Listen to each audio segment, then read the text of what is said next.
Hey guys, it's your favorite Dinobot here, and welcome back to part 1 of the 3-part Season 1 finale of What If Grimlock Listened to Optimus.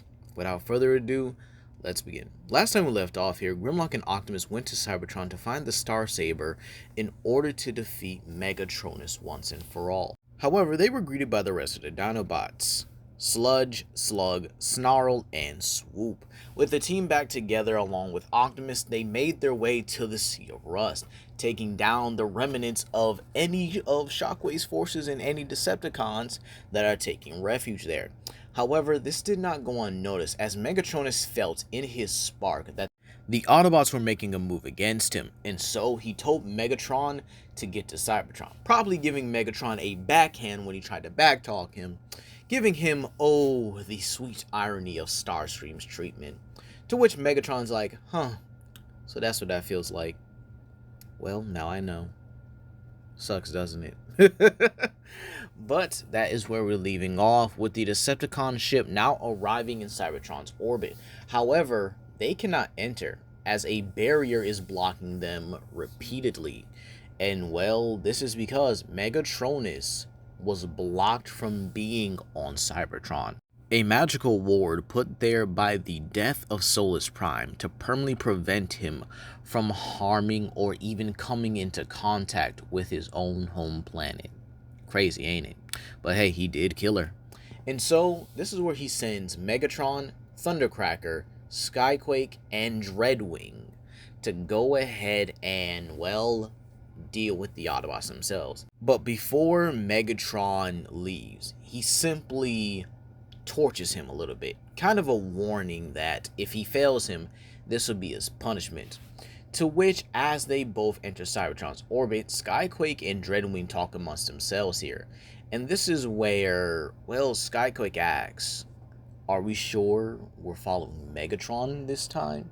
To which Dreadwing says to not question their master. He will in time take his power back. And so this is where the 4 Decepticons basically fly down and search Cybertron, and while they're searching the Sea of Rust, this is where they actually get spotted by Sludge. Thanks to his more, I guess you could say, Brontosaurus-like form here, he's able to spot things a lot further, or a lot more far away than, well, you know, the other Dinobots here. Plus, it's actually stated that sauropods actually have really good eyesight, apparently. So, yeah, I know. Crazy, ain't it? So, with that being said here, he's able to see the Decepticons coming. And this is where, when he informs them, Grimlock says one thing. And it does sicken him to a spark, but he understands what they need to do. That is run. Pretty much everyone transforming into their vehicle modes and beast modes respectively, and just hightailing it out of there. Swoop, however, actually has a plan, to which he does execute it, utilizing some of the more, I guess you could say, rusted structures of the Sea of Rust here. He's actually able to blast them, and some of them actually do collapse on top of the Decepticons, minus Megatron, who's actually able to use his newfound body to simply push through, and does ram Swoop out of the air, causing Snarl to transform and catch him here. This is then where Megatron actually goes into, well, follow Optimus, if you will, here. And Grimlock is trying his best to keep up, but he tells Prime just to keep going no matter what. To which, as Optimus drives at full speed here, he begins to reach the Tomb of the Primes. And Megatron does not want that. However, this is where Megatronus on top of the ship then gets a rather unsavory idea. And he tells Megatron to find the corpse of Solus Prime and destroy it. So that way, he can get there and do the job himself, you pathetic whelp. To which Megatron, albeit, is still trying to hide this little resentment towards the Fallen at this point here. He actually goes ahead and speeds ahead of Optimus here. To which now it becomes a sheer fact that Optimus might know what he's doing, as he feels it in the Matrix that the Tomb of the Primes is in danger. And so, when everyone arrives, they are rushing in to fight against Megatron, only to be stopped by Dreadwing, Skyquake, and Thundercracker. To which Grimlock is able to push through and get Optimus in, while he tells the others to hold him off. We then see a very, very wonderful battle here. We see Swoop and Thundercracker have a Pteranodon, and jet style dogfight. I mean, look, it is what it is. It's one of the best aerial dogfights you'll ever see. Swoop outmaneuvering Thundercracker while Thundercracker tries to use his Sonic Blast in order to gain the upper hand on the Pterosaur.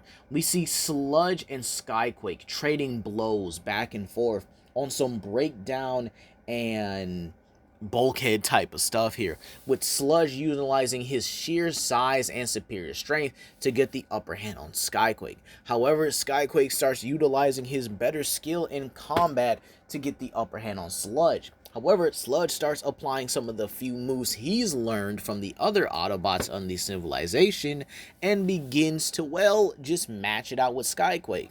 Then there's Snarl, who utilizes his beast form automatically just to make sure Dreadwing does not get the upper hand at all. Dreadwing does use his sword and does, fight against Snarl's more, what is it called, Thagomizer. And again, Snarl's able to keep him back because he is still pretty agile in his Stegosaurus form. And well, this just leads to the Autobots being able to get through. So basically, Grimlock, Slug, and Optimus are able to push through here. And so this is where Grimlock and Slug both tag team this stronger version of Megatron, telling Optimus to go for the Star Saber and just to keep going. Now Optimus, then utilizing this moment, transforms into his truck mode and speeds along in the Tomb of Primes, racing all the way to the lower levels to get to Prima. You see, the reason why I would have this tomb be a little bit detailed, as it would basically still have Prima when he died with the Star Saber here. And again, this does give Cybertron a lot more significant importance. Now, back to Grimlock and Slug versus Megatron, right? It is a fierce and competitive battle. You see, Megatron, thanks to his Dark Spark and his new Unutrium body, he's able to fight against both of these Dinobots with ease. Oh, well, not with ease, but he's not getting stomped out, as what I really want to say here. However, this is when he smacks away Slug, and Slug decides to use the momentum to turn into his Triceratops form, and considering now he's at a good running distance, he then uses that speed to ram Megatron full force, but unfortunately he rams him into the chamber of Solus Prime, to which he makes a Dark Energon cannon in one hand and begins blasting both at Grimlock and Slug, to which Grimlock actually utilizes Energon Shield to block, the shots so that it doesn't harm him, nor does his second in command. However, Megatron makes another blaster with his other hand, and as both of them shout no, Megatron blows up Solus Prime's corpse, causing this magical distortion throughout the temple. Optimus can feel it, Cybertron feels it, and unfortunately, the Fallen feels it. And he begins to glow with this dark aura, this dark power. And in some ways, he is absolutely relieved that he can now walk on Cybertron's surface. But unfortunately, there is that little bit of grief. And it does come from the sheer fact that he had to sacrifice the body of his lover, Solus Prime, in order to do it. But that's not important right now. Gotta get the victory first.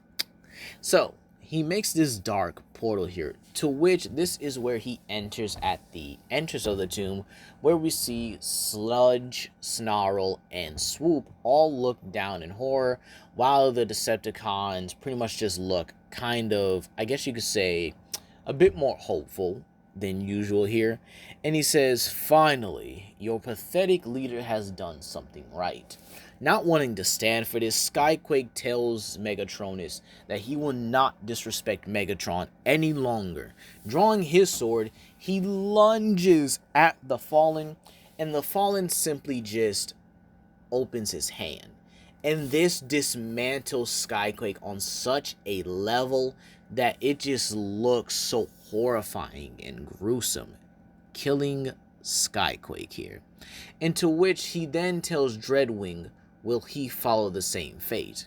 To which Dreadwing says no. While he does serve Megatron, one of the few things he is not is foolish. And this is where he actually throws 5 bombs at Megatronus. Megatronus is able to use his levitation to stop the bombs. and throws them back to Dreadwing. However, Thundercracker comes in and uses Sonic Blast to pretty much blow up the bombs. However, because these bombs were just, collectively together, this caused a massive explosion, knocking everyone back and knocking out Thundercracker and Dreadwing. This then just leaves the Dinobots here. Understanding that his team needs help here, Grimlock and Slug both return back to the, battle outside. However, this means that Megatron is free to go after Optimus. And going after him, he does.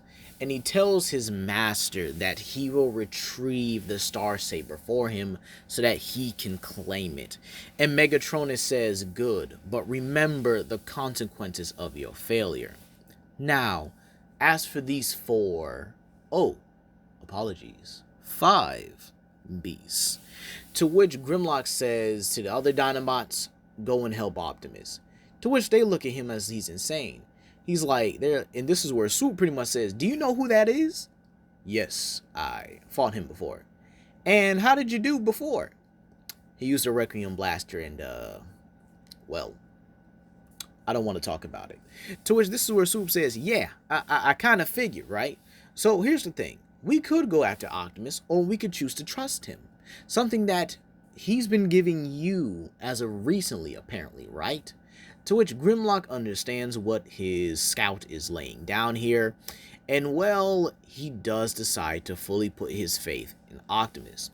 And this is where he gives the command to all the Dinobots. Transform and destroy Megatronus. To which all 5 of the Dinobots transform into their beast forms and all lunge at Megatronus here. Megatronus tries to use his levitation ability, but his leg is taken out immediately by Slug, followed by a fire breath from Sludge and Snarl on both sides. But before he can actually do something about it and use his Requiem Blaster, Swoop comes down and pretty much dive bombs him from above, allowing Grimlock to tail slap him right across the Sea of Rust. The Dinobots, however, do not let up. They keep going. They keep pressuring Megatronus here. And Megatronus turns into his vehicle mode, which is a Cybertronian tank, which, kind of obvious, right?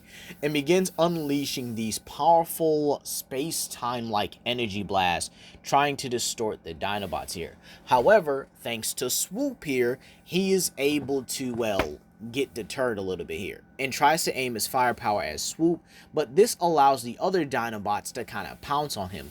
We then see Sludge utilizing his superior size and somewhat strength in a way here to cause an earthquake, causing Megatronus to slip up and having no other choice to transform. However, this also leaves him open for Snarl to use a ball-like motion to just roll into Megatronus, and actually the impact of it, due to the sheer fact that Snarl is utilizing his scales as well to attack here, as well as to gain traction, this actually causes a slight cut within Megatronus here, and we actually see the cut kind of just going up his middle, but obviously doesn't really get too much of his face. But we do see scratch marks on his chest here. The reason why we don't see on his face because, his battle mask and everything here. Megatronus then tries to unleash the full might of the Requiem Blaster on Snarl here, but this is where Slug comes in and rams into him once again, this time narrowly and almost piercing him with his horns here. Megatronus is then able to backhand Sludge away. However, this leaves him open for Grimlock to pounce on him and then breathe fire on him. Understanding that this may be his only chance to do it, he then points the Requiem Blaster right at Grimlock's abdomen and fires it. However, the space-time energy isn't budging him this time, and he doesn't know why. But when he's able to look to the side here, he finds out that the cannon is being repressed by Sludge, who was actually able to get a good clamp of his jaw on it, actually biting into the power core here. Understanding that he's on the losing end here to some foul beast, Megatronus then utilizes every ounce of power he has and forces all 5 of the Dinobots off of him. This then just leaves him and Grimlock at this point here. To which Grimlock, now in his robot form, says that, guess it was going to end like this anyway, huh? To which Megatronus says, unfortunately, yes, but as for you, you will not be seeing the end of this day. To which Grimlock says, funny, he was going to say the same thing about you. To which, as they both run at each other, they clash fists, creating a devastating shockwave. Back in the temple, Optimus has made it to Prima's tomb, and thus is trying to open it. But it's a lot more heavily guarded, or a lot more heavily vaulted than any other tomb of the Primes here. To which this is where Megatron is able to descend upon him here. And well, Optimus doesn't try to fight him at all. And this is where Optimus begins to play at Megatron's ego.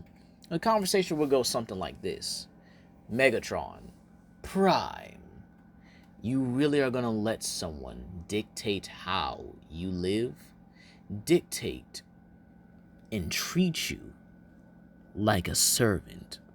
What happened to the Megatron that fought for all those people, all those miners, all the beings of Cybertron who were treated unfairly by fascist tyrants? Did I lose my brother truly?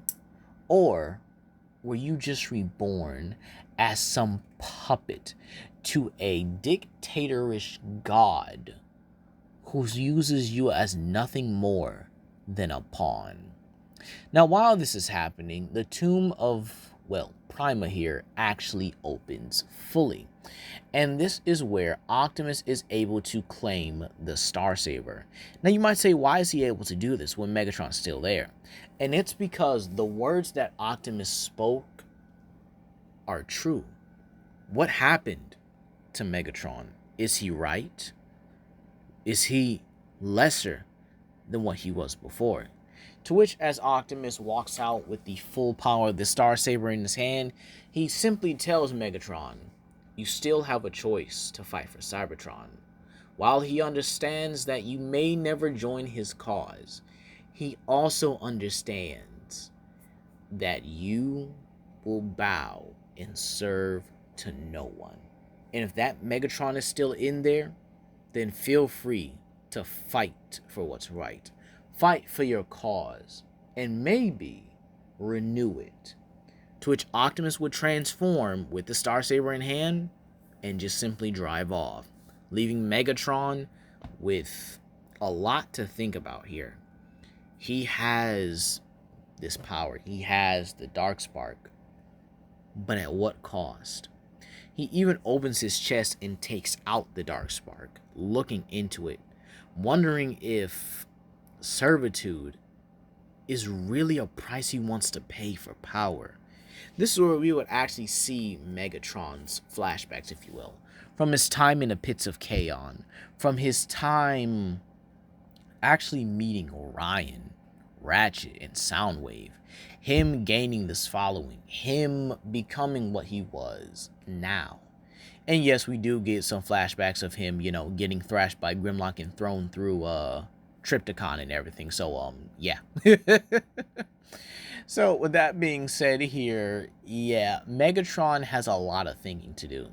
He went as so far as to, well, lie to himself, be so desperate to defeat an enemy that he let himself fall from grace, fall from himself, his true self here.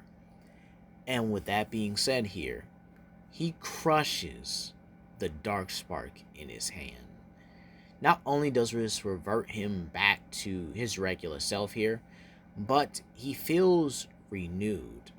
And believe it or not, this would actually put Megatron back to his more, I guess you can say, triple changer self, if you will here. Except he feels a bit new. He feels right. He looks at himself. He's not damaged. He doesn't have his arm missing. He still has his, you know, fusion cannon, but it's only one. And while right now, that's pretty fine for him. He can deal with it, and he can live with it as well here. So, with that being said here, Megatron transforms and flies out after Optimus. Back with the battle, Grimlock and the Fallen are just tearing up the Sea of Rust at this point here. Both of them throwing each other around and just duking it out here. Grimlock would slam the Fallen in one move, while the Fallen punches him and then tackles him through another, with Grimlock then suplexing him off of him. These two are just titans going at it here. Each blow not only shakes the Sea of Rust, but pushes it out further and further. And what I mean by push it out here is because, again, it pushes out any rust or any rust storms or clouds that are there, just causing it all to just go away from them here. Their blows actually reshape the Sea of Rust, and that's one of the biggest areas of Cybertron. And so, with that being said here, as the other Dinobots gain consciousness, they witness Grimlock matching the Fallen strength for strength, blow for blow. And this fight just drives him more. He's more driven than he was before. He thinks back to what he has to fight for. The Autobots, Windblade, and right now, the fate of Cybertron is in his hands. And so, when Grimlock gets the upper hand, he prepares to finish the Fallen with a stab right through his spark. However, the Fallen is able to point his fusion cannon, the Requiem blaster right at him, and blasts his Grimlock with its full force. However, Grimlock, being a lot angry in this timeline, taps into that primal rage and is able to slightly overpower the fusion cannon enough to grab the Fallen by his face and slam him into the ground. However, the Fallen is then able to use a much more quicker shot of the Requiem blaster to blast Grimlock off of him, and well, before he's able to finish him, a blue wave of energy is able to knock him back. But not only that, it's followed by a purple energy blast. And so the Fallen would look in disbelief as he sees Optimus Prime with the Star Saber and Megatron, now reborn thanks to his choices here, standing alongside him. And that's where we're going to leave it off here today, you guys. Please comment down below, like and subscribe and share with your friends. This is Legendary Grimlock, and you guys have a blessed day.